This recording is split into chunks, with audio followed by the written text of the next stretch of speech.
Kita buka. Bismillahirrahmanirrahim. Assalamualaikum warahmatullahi wabarakatuh.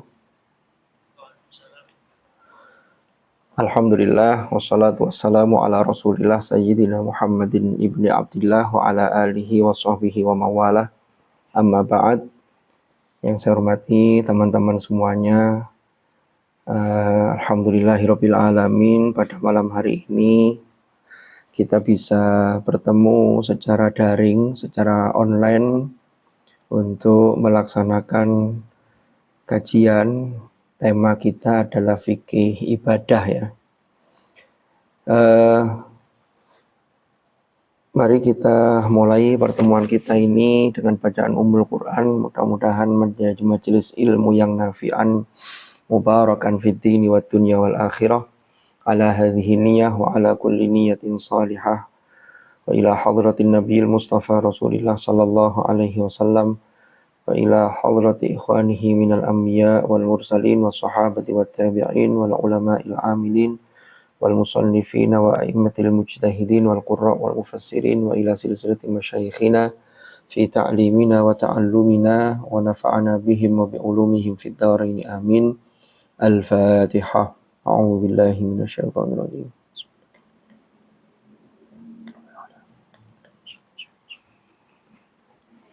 Nggih, teman-teman yang saya hormati, ini mohon maaf karena ada kendala di kamera laptop saya sehingga kajian kita ini jadi mundur waktunya nggih. Mestinya bisa kita mulai pukul 19.30, ini baru bisa kita mulai sudah jam pukul 20 kurang 5 ini. Mohon maaf nggih, Mas Fandi dan teman-teman yang lain. Apalagi ini juga mungkin teman-teman mendengar suara saya tapi tidak melihat ekspresi wajah saya. Sehingga yang dilihat ya share screen yang saya sampaikan. Masih aman ya? Halo? Oke. Ini kadang-kadang kalau daring itu kan khawatirnya enggak ada respon, itu ini apa nyampe, apa enggak, apa tidur, apa ditinggal cuci piring, kan kita enggak tahu jadinya. Tapi saya husnudzon insyaallah teman-teman bisa mengikuti mulai awal hingga akhir. Ini hingga selesai, enggak tahu nanti selesainya jam berapa. Nanti kalau kelamaan injury time saya diingatkan aja nih biar enggak keterusan gitu. Jadi memang materi kita ini adalah fikih ibadah.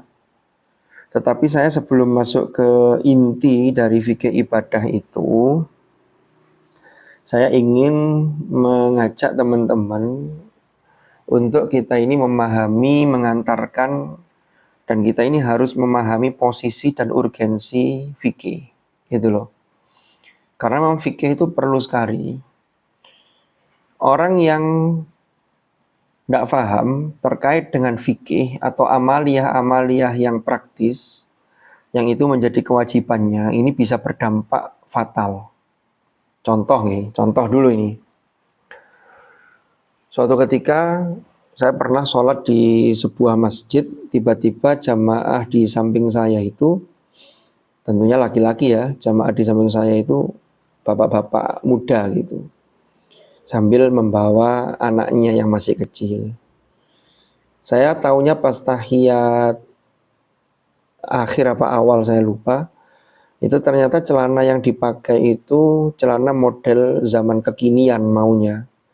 Jadi celana berbahan jeans yang di atas lutut itu ternyata ada garisnya dan itu model sobek itu loh. Akhirnya setelah sholat saya sampaikan ke beliaunya, lupa ini sobek, ini aurat. Kalau ini aurat, maka kalau aurat panjenengan terbuka ketika sholat, maka sholatnya tidak sah. Karena ini secara fikih auratnya tidak tertutup. Lah rupanya bapak ini memang tidak memahami urgensi fikih. Sehingga saya sampaikan kalau panjenengan tidak bawa sarung itu bisa pinjam di peminjaman sarung itu di depan. Oh iya, alhamdulillah beliau mau diingatkan. Walaupun saya ketika itu memberanikan diri. Kemudian ternyata pas setelah keluar, saya lihat beliau itu tidak ke tempat sarung tapi langsung keluar naik mobil. Nah, hal-hal begini ini kan eman gitu loh. Memang kalau orang tidak tahu, itu dia tidak dikenai hukum. Tetapi karena dia sudah mukallaf, maka semestinya dia dosa karena dia tidak mau belajar. Kan gitu. Karena semestinya dia harusnya belajar. Karena urusan fikih itu kaitannya erat dengan ibadah. Nah, ibadah itu urusan yang erat kaitannya dengan kewajiban kita kepada Allah. Yang oleh Allah diwajibkan kepada kita karena Allah tahu bahwa itu adalah kebutuhan kita sebagai manusia. Nah, ini contoh kecil bahwa pemahaman tentang fikih itu sangat penting sekali. Nah, saya ingin berangkat dari ayat di dalam surah Al-An'am. Allah berfirman, A'udzubillahi minasyaitonirrajim. Ini mohon maaf ya, pengantarnya agak panjang, tapi ini untuk mengantarkan kita, ya opposite fikih itu ada di mana gitu loh. Kedudukannya itu di mana, lalu kaitannya dengan yang lain itu seperti apa. Ini nanti kita harus paham ini dulu, baru nanti kita masuk ke materi fikih ibadah. Allah berfirman, A'udzubillahi minasyaitonirrajim. Qul inna salati wa nusuki wa mahyaya wa mamati lillahi rabbil alamin. Yang artinya adalah, katakanlah wahai Muhammad, ya, jadi ini Rasulullah Sallallahu Alaihi Wasallam itu diperintah oleh Allah untuk menyampaikan kepada umatnya untuk mengatakan hal ini sebagai ikrar. Jadi ikrar di hadapan Allah. Ikrarnya apa? Inna solati, sesungguhnya solatku, wa nusuki, dan ibadahku. Solat itu bagian dari ibadah, tetapi di sini disebut secara khusus, secara terpisah, lalu dikuatkan dengan nusuki, karena solat itu punya peran yang sangat penting. Kalau orang bicara solat, maka solat itu kaitannya dengan bersuci. Nah, ini nanti yang kita akan masuk ke fikih ibadah. Makanya kalau kita belajar fikih, mungkin teman-teman yang pernah di pesantren, itu kitab-kitab fikih Syafi'i, ya, itu dimulai dengan kitab Thaharah, bab tentang bersuci. Karena bersuci itu pintu masuk untuk ibadah agar bisa diterima. Kalau taharahnya keliru, maka sholatnya juga bisa tidak sah. Nah, ini. Makanya di sini sampai disebut inna sholati wa nusuki. Lalu wa mahyaya wa mamati, hidupku dan matiku. Ini berarti semua sendi-sendi kehidupan yang kita jalani, ya, sampai hidup sampai nanti mati. Itu kata kuncinya setelah inna, di sini ada khobarnya inna, itu adalah iku lillahi rabbil alamin. Kalau di Quran terjemahan itu maknanya lillahi rabbil alamin itu hanyalah untuk Allah, Tuhan seluruh alam. Ternyata kata lillah ini ya, ini kata Imam Al-Ghazali, kata lillah ini memiliki makna tidak hanya untuk, tetapi maknanya itu bisa untuk Allah, bisa milik Allah. Jadi kalau milik berarti sesungguhnya sholatku, ibadahku, lalu hidupku dan matiku itu milik Allah. Terutama hidup dan mati ini. Ya, itu milik Allah. Atau lillah ini bisa diartikan, kata Al-Ghazali, itu karena Allah. Kalau tiga hal ini digabung, maka inilah yang mengantarkan seseorang itu yang disebut dengan mukhlishina lahuddin. Jadi dia adalah orang yang ikhlas hanya kepada Allah, hanya untuk Allah, karena menyadari bahwa segala sesuatu itu milik Allah. Kan begitu. Dari sini, nah, maka yang perlu kita fahami, ajaran Islam itu adalah teosentris. Ini yang membedakan dengan ajaran-ajaran di luar Islam. Saya ambil contoh misalnya, di dunia barat, itu sudah ajarannya ini, apalagi yang mengusung tema-tema liberal, itu ajarannya adalah antropocentris. Antropocentris itu adalah pusatnya itu adalah manusia. Kalau teosentris itu pusatnya adalah Tuhan, ketuhanan, yaitu Allah. Ya, yang monoteisme. Allah itu esa, qul huwallahu ahad. Dari sini, maka apapun yang kita lakukan, selain sholat yang kita lakukan, selain ibadah-ibadah mahdhah yang kita lakukan, sampai kita bekerja, kita belajar, kita melakukan apapun, itu semua kalau dikontekstualisasikan dengan wa mahyaya wa mamati lillah, kalau kita betul-betul memahami teosentris, maka itu yang bisa bernilai ibadah. Makanya ada orang yang tidak melakukan kalau ibadah mahdhah jelas seperti sholat, zakat, puasa, haji, ini kan yang mahdhah, yang sudah diatur tata caranya. Kalau yang ghairu mahdhah, maka yang kita lakukan itu bisa bernilai ibadah. Asalkan kita betul-betul teosentris. Inilah yang juga mengantarkan kita untuk bahwa segala sesuatu itu lillah, gitu loh. Nah ini dasar. Lalu kemudian, nah ini. Kan di surat Az-Zariyat ayat 56 itu Allah berfirman, "Wa ma khalaqatul jinna wal ins illa liya'budun." Tidaklah aku ciptakan jin dan manusia kecuali agar mereka menyembah kepadaku, agar mereka beribadah kepadaku. Ingat, Allah itu mewajibkan kita untuk beribadah sekaligus mengajarkan kepada kita melalui wahyu, melalui risalah yang dibawa oleh Rasulullah Sallallahu Alaihi Wasallam, itu karena kasih sayang Allah yang luar biasa kepada kita. Jadi kita itu butuh, ini karena kebutuhan manusia. Oleh Allah disiapkan perangkatnya, gitu loh. Maka untuk mengabdi kepada Allah dan menjalankan amanah, ya, amanah manusia itu ada dua. Yang pertama sebagai abd, sebagai hamba, dasarnya tadi wa ma khalaqtul jinna wal insa illa liya'budun. Yang kedua, kita mendapatkan amanah sebagai wa idz qala rabbuka lil malaikati inni ja'ilun fil ardi khalifah. Jadi kita ini mengelola bumi ini. Jadi ini diamanahkan oleh Allah. Nah ini pilarnya ada 7. Itulah yang disebut dengan muqawwimat at-taklif. Apa saja 7 itu? Nah nanti kita akan melihat syariat yang nanti dijabarkan secara rinci, yang amalia praktis itu disebut fikih, itu ada di mana? Itu termasuk bagian dari muqawwimat at-taklif. Pertama, Allah siapkan alam semesta. Jadi alam semesta ini beserta dengan fasilitas yang ada di dalamnya, ini manusia ini diperintahkan untuk mengelola, tapi tentunya dengan tuntunan ilahi. Dituntun dengan keimanan. Sehingga kalau orang punya keikhlasan, punya keimanan, dia tidak sembarangan dalam mengelola alam semesta. Maka di Quran itu sudah diingatkan, rusaknya lingkungan, rusaknya adanya kerusakan di bumi itu disebabkan karena tangan-tangan manusia yang tidak bertanggung jawab. Dhaharul fasadu fil barri wal bahri bima kasabat aydin nas lidhiqahum ba'dalladzi amilu la'allahum yarji'un.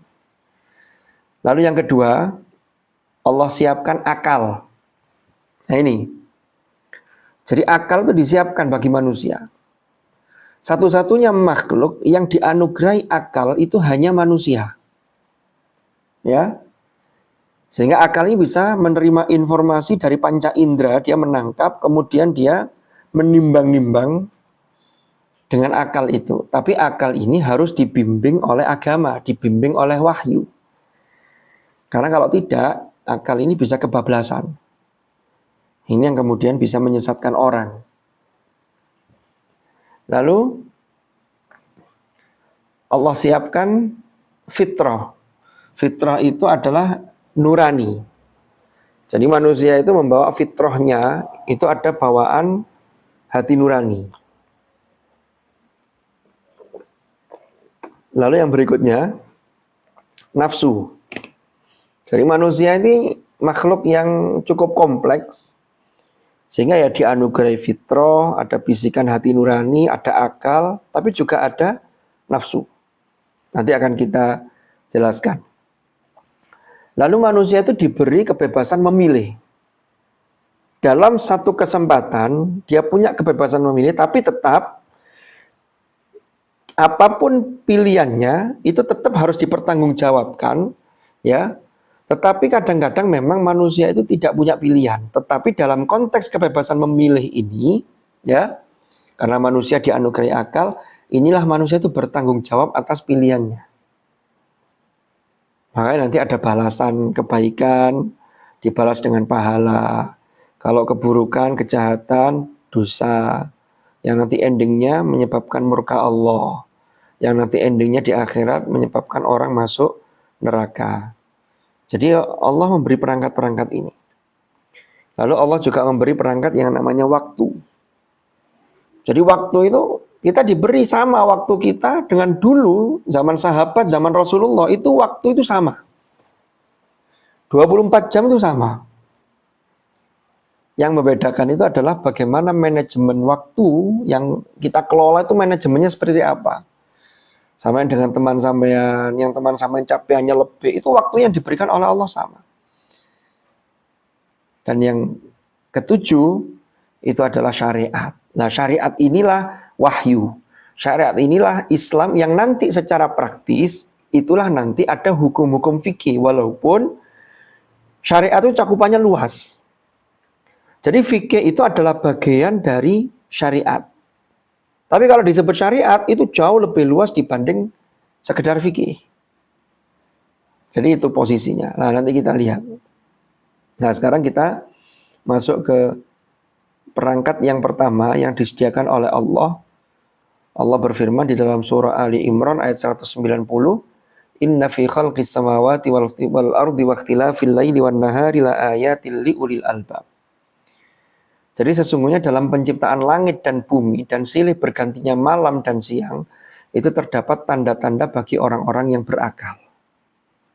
Nah ini kita sudah diingatkan sebenarnya dengan ayat ini. Kan manusia itu, kalau kita pernah belajar ilmu mantik, ya, ilmu tentang logika berpikir, manusia itu disebut dengan hayawanun natik, hayawan natik. Natik itu maknanya berbicara.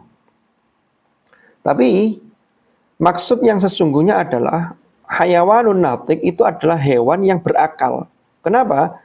Karena manusia itu dengan berbicara, maka berbicara itu bukan asal ngomong. Ada pembicaraan, ada cara berbicara itu yang sistematis. Bisa mempengaruhi orang, bisa mengajak orang untuk menjadi baik. Makanya setiap yang terucap oleh mulut manusia itu mestinya harus difikir dulu. Makanya disebut hayawan natik. Karena kalau orang ngomong tidak difikir, itu berarti akalnya bermasalah. Mohon maaf ini. Ya, mohon maaf, orang gila itu kan ngomong sembarangan, dia tidak dikenai beban hukum. Kenapa? Karena akalnya sudah konslet. Nah, kalau manusia itu orang berakal, ya, yang dia mau memfungsikan akalnya, maka dia akan bisa mengambil setiap pelajaran dari pergantian siang dan malam. Jadi kalau panjenengan ini kan sekarang sudah bulan Juli akhir, habis ini Agustus. Lalu sampean merenung, saya ini sudah kuliah semester 6 mau 7. 3 tahun ini sampai semester 6 ini apa yang sudah saya dapatkan? Nilai plus apa yang sudah nambah ketika saya lulus SMA dulu? Mana yang kurang? Nah itu dikejar. Itu berarti dia bisa mengambil pelajaran dari bergantinya malam dan siang. Tapi kalau orang-orang yang bukan ulil albab, itu dia tidak mikir sudah. Wes pokoknya hidup ini mengalir saja. Jadi tidak ada planning, tidak ada evaluasi. Akhirnya yang terjadi apa? Mengalir apa adanya, maunya nyantai, tapi begitu nanti tiba saatnya, kuliah sudah lulus dan seterusnya, ini nanti baru kebingungan. Kenapa? Karena di saat mereka atau di saat orang ini sudah lulus kuliah harus membagi ilmunya, ini bingung. Saya itu apa keahlian saya? Wah, jangan-jangan begitu. Tapi insya Allah kalau di teman-teman yang tergabung di dalam YBM BRI ini, insya Allah tidak begitu. Ini yang lain. Cuman tidak ada salahnya kalau kita melakukan introspeksi diri. Jadi alam semesta itu oleh Allah sudah disediakan untuk kita. Nah, termasuk pergantian siang dan malam, penciptaan langit dan bumi, termasuk segala sesuatu yang ada di bumi ini. Itu semua mengandung pelajaran yang luar biasa. Ada buku yang ditulis oleh Profesor Quraish Shihab, itu judulnya Dia di Mana-mana. Itu bagus sekali buku itu. Jadi buku itu menjelaskan tentang kita ini belajar dari hal-hal yang kecil untuk menyaksikan tanda-tanda kebesaran Allah. Itu dari hal-hal yang sederhana. Itu ternyata Allah tunjukkan tanda-tanda kebesaran Allah. Nah ini, alam semesta sudah disiapkan.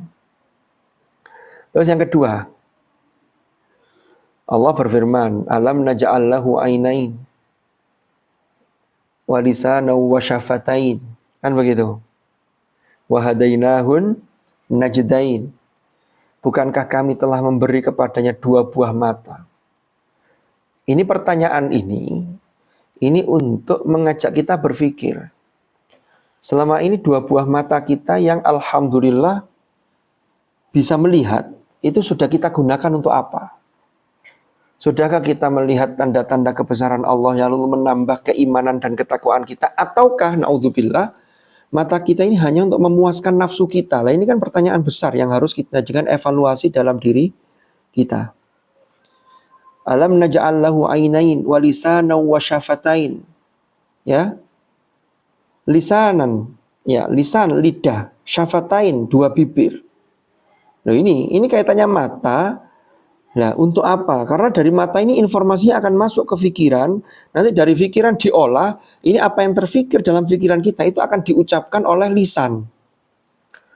Lisan dengan bibir itu akan berkolaborasi. Orang kalau tidak punya lidah, dia pelat, dia tidak bisa ngomong. Kenapa? Karena artikulasi itu membutuhkan lidah. Ya, termasuk syafatain. Lalu di ayat berikutnya Allah tanya, wa hadainahun najdain. Allah sampaikan bahwa kami telah memberi petunjuk kepada manusia itu 2 jalan. Artinya manusia itu diberi pilihan. Nanti ada kebebasan memilih itu. Jadi ada mau jalan kebaikan apa mau jalan keburukan. Itu Allah sudah ngasih tahu. Ini loh, kalau kebaikan nanti dampaknya ini. Kalau keburukan nanti dampaknya ini. Nah ini alam semesta. Belum lagi kalau kita baca surah Al-Fatihah setiap hari. Setiap sholat 5 waktu. Alhamdulillahi Rabbil Alamin. Ar-Rahmanir-Rahim. Segala puji bagi Allah Tuhan semesta alam. Jadi ini menunjukkan bahwa memang alam semesta ini disiapkan oleh Allah untuk manusia. Ya, termasuk di sini Rabbil Alamin, Tuhan semesta alam. Lalu disifati lagi Allah itu dengan Ar-Rahmanir Rahim. Maka pertama pelajarannya ini menunjukkan bahwa Allah itu ketika mengelola alam semesta ini termasuk mengatur kehidupan kita, itu landasannya itu bukan kebencian, tapi landasannya itu sifat Ar-Rahman dan Ar-Rahim. Ini yang harus kita pahami. Jadi apapun yang kita diuji oleh Allah dalam berbagai bentuknya, itu karena landasannya Ar-Rahmanir Rahim sesungguhnya. Untuk menguji kita, untuk mengingatkan kita. Kalau kita melenceng sedikit, maka agar kita kembali lagi di jalan yang disebut dengan As-Sirat Al-Mustaqim. Ini juga sekaligus mengajarkan kepada kita, kalau Allah mengelola alam semesta ini dengan landasan Ar-Rahmanir Rahim, maka kita sebagai manusia, ya, itu kalau dianugerahi untuk sebagai pengelolaan alam, maka kita harus landasannya meneladani sifat Allah, Maha Pengasih, meneladani sifat Allah, yaitu rasa kasih sayang. Kan gitu. Makanya orang mukmin yang baik itu akan menjaga lingkungannya. Ya, Rasulullah kan sangat terkenal sekali kan, al-hadits au kama qol an-nadhafatu minal iman. Kebersihan itu adalah merupakan sebagian dari iman. Ya, itu termasuk bagaimana kita ini menjaga lingkungan, gitu loh. Jadi alam semesta ini. Makanya nanti muncul para ulama kontemporer itu memunculkan fikih itu ternyata bisa diperluas, ada fikih lingkungan hidup, itu ada. Cuma ini jarang diangkat orang. Saya pernah baca buku tulisannya Ki Haji Abdul Khalik Arif, itu judulnya Khutbah Lingkungan Hidup. Jadi bicara fikih lingkungan hidup lalu dijadikan sebagai bahan khutbah Jumat. Kenapa? Karena menjaga lingkungan itu termasuk bagian dari takwa, gitu loh. Jadi kalau sampean tinggal bareng-bareng di kontrakan bersama-sama, piket, bersih-bersih, itu fahamilah, itu juga bagian dari ibadah kalau sampean lillah tadi itu. Kembali ke lillah. Tapi kalau sampean gruneng, lillahnya hilang, ya enggak jadi ibadah, percuma, eman gitu loh. Bisa difahami nggak? Jadi ini yang pertama bicara tentang alam semesta itu sebagai pilar yang disiapkan oleh Allah di dalam kita ini melaksanakan tugas sebagai seseorang yang mukallaf. Orang yang mukallaf itu punya dua tugas, yaitu tugas sebagai abad sekaligus tugas sebagai khalifah fil ard. Nah, sekarang kita masuk ke akal. Pilar yang berikutnya yang disiapkan oleh Allah bagi manusia itu adalah akal. Ini bisa kalian baca di dalam surah An-Nahl di juz 14 itu. Ini penutup ayatnya saja yang saya tebal merah ini. Ya, enggak usah dibaca semua karena kebanyakan, nanti kebanyakan kelamaan. Inna fi dzalika laayatan liqaumi yatafakkarun. Kemudian ayat berikutnya, inna fi dzalika laayatil liqaumi yaqilun. Ayat berikutnya, inna fi dzalika laayatan liqaumi yadzakkarun. Endingnya satu ayat lagi ada di sini, walita betagu min fadlihi wa la'allakum tashkurun. Ayat ini menarik. Jangan lihat. Jadi ayat ini urutannya memang oleh Allah di sini dijelaskan atau dicontohkan Allah memblow up, Allah mengangkat di sini tentang bagaimana Allah menganugerahkan kepada kita tumbuh-tumbuhan. Ya. Yaitu dengan wasilah ada air hujan, lalu tanaman itu jadi subur. Ada zaitun, ada kurma, ada anggur, ada segala macam buah-buahan. Ternyata itu penutupnya adalah inna fi dzalika laayatal liqaumi yatafakkarun. Ya, tadi itu ya. Nah ini. Apa itu ayat laayatal liqaumi yatafakkarun? Itu benar-benar ada tanda kekuasaan Allah bagi kaum yang memikirkan. Jadi urutannya itu orang itu harus tafakur. Ya, atau ada yang menyebut dengan tadabbur itu ada dua. Ada tadabbur ayat-ayat qauliyah, itu mentadabburi Al-Quran. Ada tadabbur ayat-ayat kauniyah, itulah tafakkur. Tadi itu, kalau kembali ke ayat yang di Ali Imran 190 tadi, inna fi khalqis samawati wal ardi wa ikhtilafil laili wan nahar, inna fi khalqis samawati tadi itu. Jadi kita ini mikir, gitu loh. Lalu masih dilanjutkan lagi dawuh Gusti Allah bahwa Allah menundukkan malam dan siang, matahari dan bulan untuk manusia ini. Lalu binatang juga ditundukkan. Ya. Binatang-binatang ternak, wa minal an'ami hamulatan wa farsha. Jadi ada yang dipakai untuk ngangkut barang-barang, untuk tunggangan. Bisa juga untuk disembelih, dagingnya dimanfaatkan. Itu ternyata di sini terdapat tanda-tanda kekuasaan Allah bagi kaum yang memahaminya. Jadi setelah mikir, orang akan paham. Karena orang kalau tidak mikir, dia tidak paham. Lah memahami itulah yang dalam bahasa Al-Quran, inna fi dzalika laayatil liqaumi ya'qilun. Jadi akala, ya'qilu, itu maknanya memahami. Memahami itu prosesnya setelah yatafakkar. Nah, kalau sudah mikir, sudah difahami, itulah nanti orang akan bisa mengambil pelajaran. Mengambil pelajaran itulah yang disebutkan dalam Al-Quran, inna fi dzalika laayatal liqaumi yadzakkarun. Ya, aslinya yatadzakkarun. Ini yadzakkarun, ini namanya mumatsalah. Jadi bacanya ini diidghamkan, digabungkan, yadzakkarun. Mengambil pelajaran. Jadi kalau orang itu sudah mau mikir, mau memahami, lalu mau mengambil pelajaran, itu nanti endingnya dia akan menjadi pribadi yang bersyukur. Kalau orang tidak mau mikir, tidak mau memahami, tidak mau mengambil pelajaran, itu berat untuk menjadi pribadi yang bersyukur. Ya, kalau kita kontekstualisasikan kepada diri kita, ya, sampean-sampean ini loh, bersyukur. Sampean mikir, ya Allah, kuliah itu sekarang UKT-nya sekian. banyak orang yang kepingin kuliah, tapi orang tuanya tidak mampu menguliakan dan tidak mendapatkan beasiswa. Mikir kan, kemudian memahami, oh kalau begitu, saya ini harus belajar lebih serius. Saya harus meningkatkan kompetensi saya di bidang perkuliahan yang saya ambil, sekaligus meningkatkan kompetensi ketakwaan saya kepada Allah, karena semua yang saya lakukan ini adalah lillah. Berarti mulai memahami, maka dia bisa mengambil pelajaran. Nah, itulah cerminan orang-orang yang bersyukur. Jadi kaitannya begitu. Nah, sekarang fitrah. Fitrah atau hati nurani, ini Allah berfirman, fa'aqim wajhaka lid-dini hanifa fitratallahi allati fataran nas 'alaiha la tabdila li khalqillah dzalika ad-dinul qayyim walakinna aktsaran nasi la ya'lamun.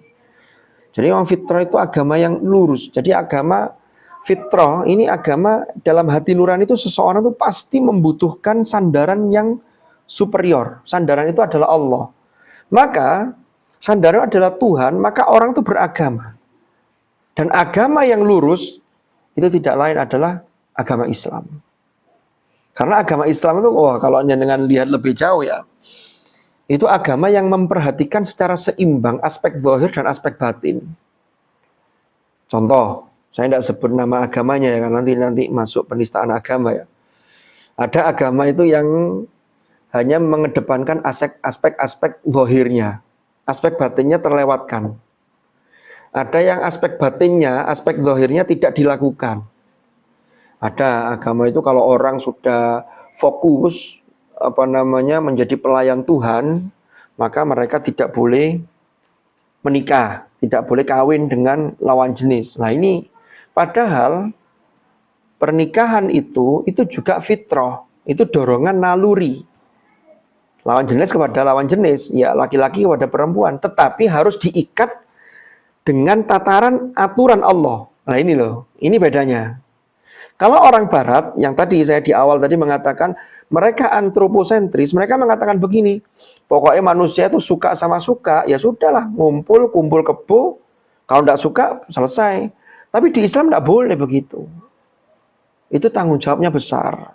Makanya nanti kapan-kapan mungkin bisa kita bahas, di Islam itu ada namanya maqasidus syariah.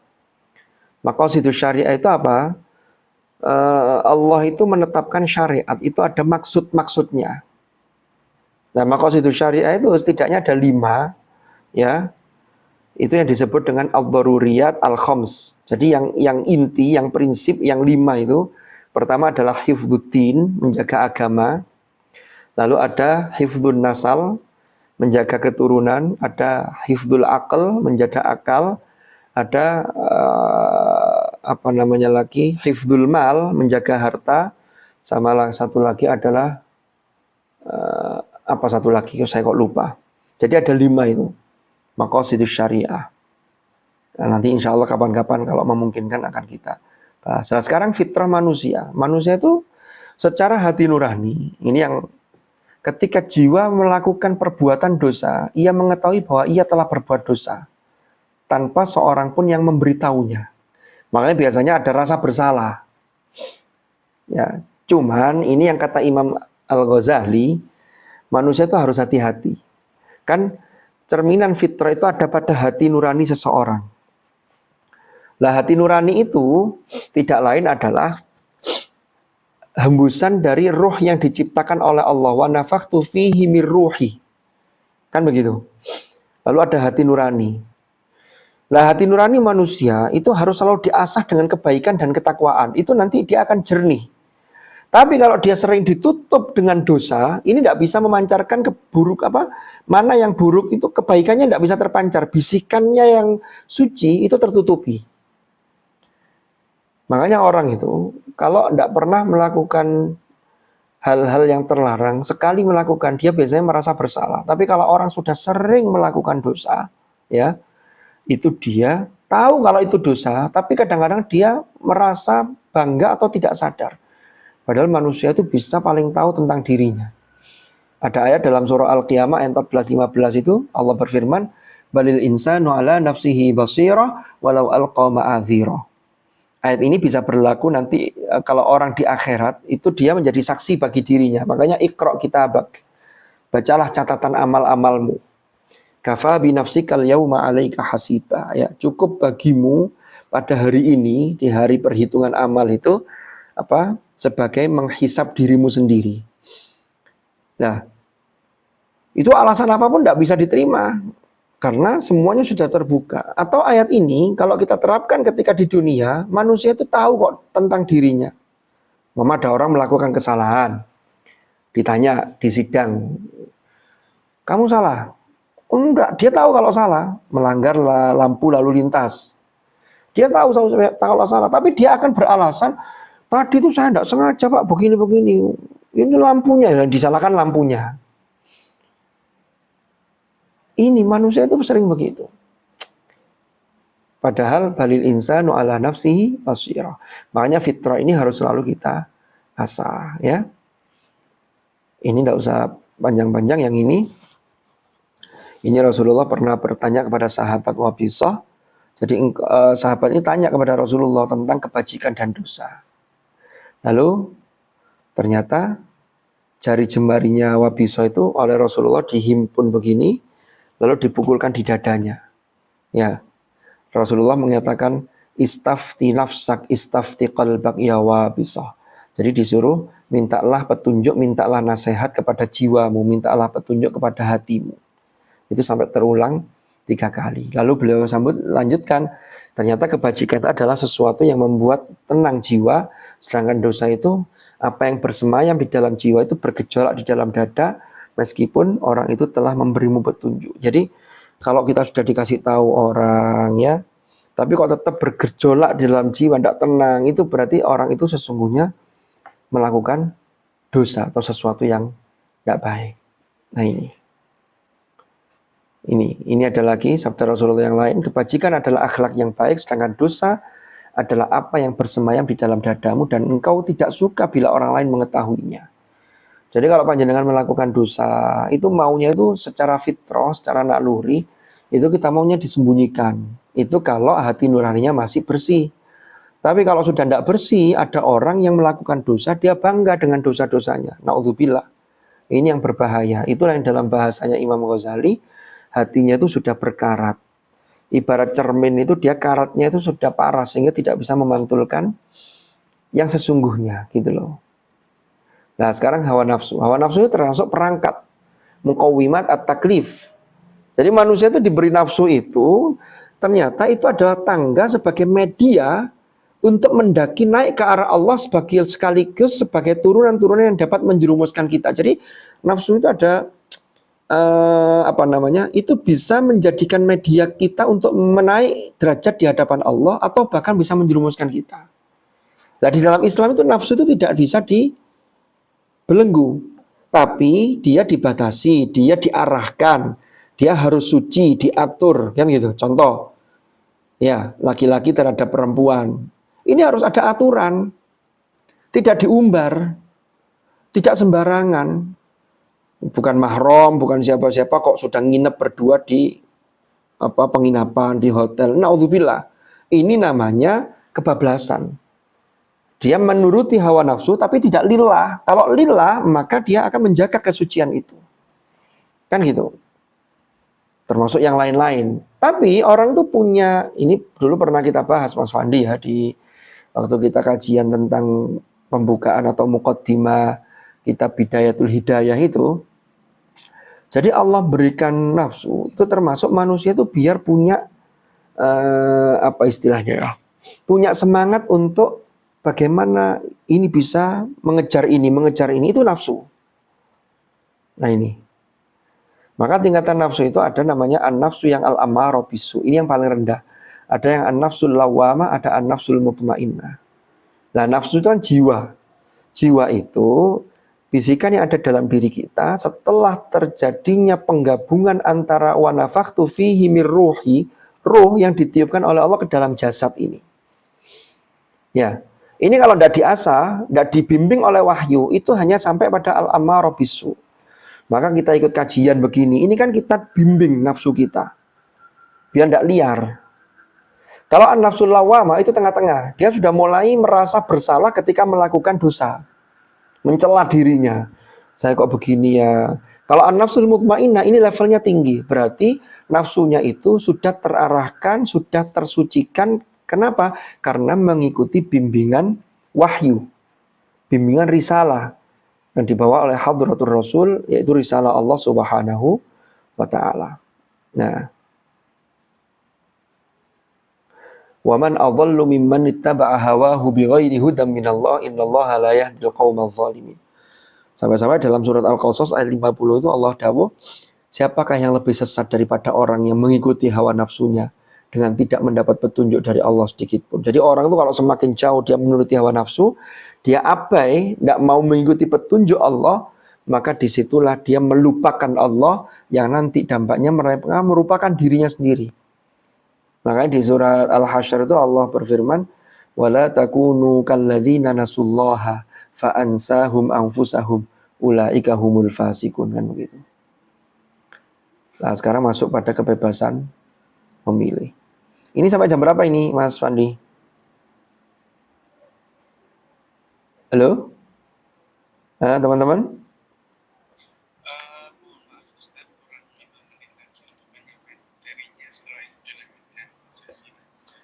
Gimana? Nanti kalau tidak selesai mungkin kita lanjutkan di kajian berikutnya ya. Karena ini tidak apa-apa ya. Gimana?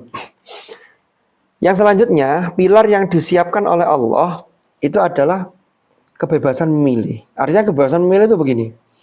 Allah sudah siapkan mana jalan yang baik, lalu Allah tunjukkan mana jalan yang buruk beserta resikonya. Maka manusia itu dengan akalnya dia punya wewenang untuk memilih itu. Allah berfirman dalam surah Al-Insan atau Ad-Dahr, khususnya di ayat 3 ya. Ayat 3 itu Allah berfirman, inna hadainahus sabil. Sesungguhnya kami telah menunjukinya jalan yang lurus. Tapi imma syakira wa imma kafuro. Imma itu ada kalanya orang bersyukur, ada kalanya dia kufur atau kafir, ingkar. Ini para mufassir ini melihat ayat ini menarik. Pertama, syakira itu kalau sampean yang pernah belajar bahasa Arab atau nahwu atau sorof, sigot atau bentuknya itu syakira itu bentuk katanya itu isim fa'il. Kalau kafuro itu bentuknya adalah sighah mubalaghah. Ya. Kafur itu nemen kafire.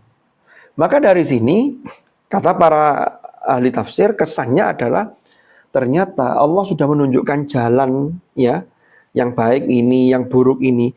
Kalau dilihat dari sighah atau bentuk kata syakira dan kafuro, ternyata kalau dijumlah secara kuantitas makhluk yang namanya manusia itu masih lebih banyak yang berlaku kufur atau masih lebih banyak yang ingkar. Baik itu ingkar secara akidah ya, kufur i'tiqadi atau ingkar nikmat atau kufur nikmat, mengingkari nikmat yang dianugerahkan oleh Allah. Dan ini dikuatkan di firman yang lain. Ya, di surah Saba Allah berfirman, wa qalilum min ibadiyasy syakur. Dan sedikit di antara hamba-hambaku itu yang pandai bersyukur. Jadi yang pandai mensyukuri nikmat Allah itu tidak banyak. Nah, mudah-mudahan kita ini termasuk orang-orang yang syakiro, imma syakiro, yang syakiro ini. Artinya apa?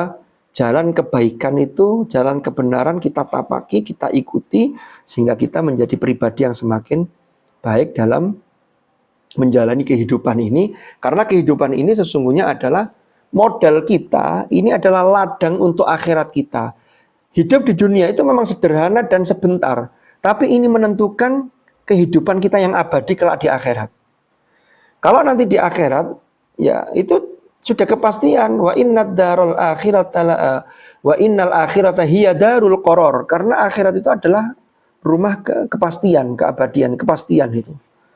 Nah, selama kita masih diberi anugerah hidup di dunia ini, maka monggo kita tingkatkan kualitas ketakwaan kita kepada Allah dan kualitas kita sebagai abad sekaligus sebagai khalifah.